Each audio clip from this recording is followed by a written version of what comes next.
नमस्कार, बहुत स्वागत है आपका मेरे YouTube चैनल पर। आज हम चर्चा कर रहे हैं ग्रह के उदय का समय। आपकी जातक के कर में हाथ में ग्रह की अवस्था जो होती है उसका उदय कब होता है। ऐसे तो हमने बताया है कि जातक के ग्रह हाथ में जो ग्रह होती है उसकी स्थान कहाँ है, कहाँ पे होते हैं, वो माउंट मैं उस माउंट की बात कर रहा हूँ जो सबसे अच्छे अवस्था में हो। वो पर्वत जो है आपके हाथ में जो सबसे बेहतर अवस्था में हो, उनका उदय आप पर क्या प्रभाव देता है। आइए शुरू करते हैं।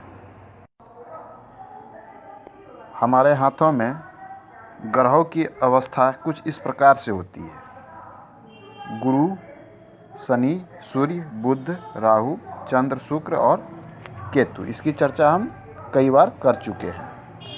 अब है कि आप किसी जातक के हाथों में इन ग्रहों की स्थिति क्या है, तो उसका एक ही है कि आप इसे देखें कौन सा पर्वत आपके हाथों में सबसे ज़्यादा उभरा हुआ है। जो भी पर्वत आपके हाथ में सबसे ज़्यादा उभरा हुआ है वो उसका प्रधान माना जाता है। अगर गुरु क्षेत्र ऊपर है तो गुरु प्रधान माने जाएंगे, शनि क्षेत्र ऊपर है तो वो शनि प्रधान माना जाएगा, शुक्र क्षेत्र ऊपर है तो शुक्र प्रधान माना जाता है। उसके अनुसार उनका फल होता है।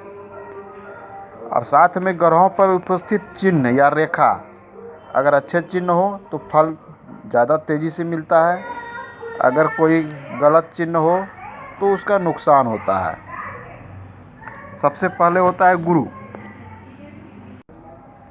अगर कोई जातक गुरु प्रधान हो, गुरु की अवस्था उसके हाथों में अच्छी हो, तो गुरु का उदय 16 वर्ष की अवस्था में हो जाता है।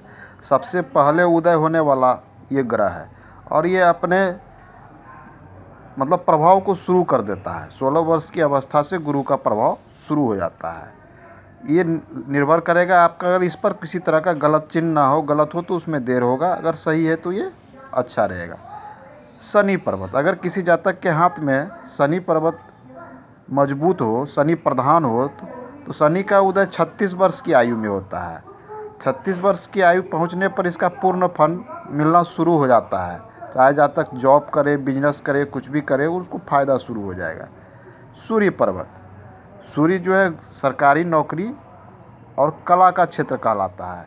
सूर्य का उदय जो है 22 वर्ष की अवस्था में होती है, तो 22 वर्ष के बाद इसका फल मिलना शुरू हो जाता है। बुध पर्वत, बुध पर्वत की उम्र 32 वर्ष मानी जाती है कि 32 वर्ष की उम्र में बुध पर्वत सक्रिय अवस्था में होता है। अब 32 वर्ष के बाद उदित होने के बाद ये अपने फल में शुभ या अशुभ फल जैसा भी स्थिति हो उसका वो शुरू कर देता है। मंगल क्षेत्र, मंगल क्षेत्र हमारा हाथों में दो जगह पे होता है, एक इस स्थान पर, दूसरे इस स्थान पर। मंगल पर्वत के मंगल ग्रह का उदय का जो उम्र होता है वो होता है 28 वर्ष। 28 वर्ष के बाद ये अपने फल को शुरू कर देते हैं। तो ये मैं बता रहा हूँ जो जातक जिस ग्रह के प्रधानता लिए हुए हैं उनके लिए।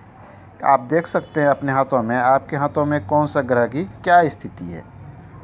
चंद्र का, अगर किसी जातक चंद्र प्रधान जातक हो, चंद्र की स्थिति, तो चंद्र की स्थिति 24 वर्ष में सक्रिय हो जाती है।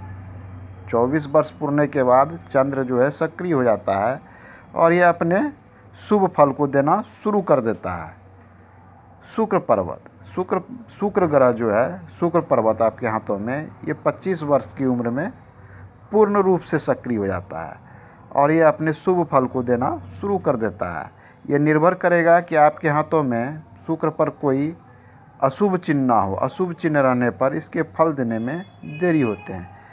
केतु और राहु, राहु पर्वत जो हाथों में होता है, ऐसे राहु प्रधान जातक बहुत कम ही देखे जाते हैं। राहु पर अगर अच्छे चिन्ह हो और जातक के हाथ में राहु स्थिति हो तो ये उसके शुभ फल को देना शुरू कर देता है। अगर इस पे कोई गलत रेखा हो तो लोगों को ये अकर्मण्य बना देता है, वो काम नहीं करना चाहता है। अगर किसी जातक के हाथ में केतु पर्वत अगर 25 साल की अवस्था से ये शुभ फल देना शुरू कर देता है। केतु अगर किसी के हाथ में शुभ अवस्था में हो तो ऐसे लोग आध्यात्मिक हो जाते हैं। तो यह पर्वतों की स्थिति। आज के अंक में इतना ही। नमस्कार, धन्यवाद।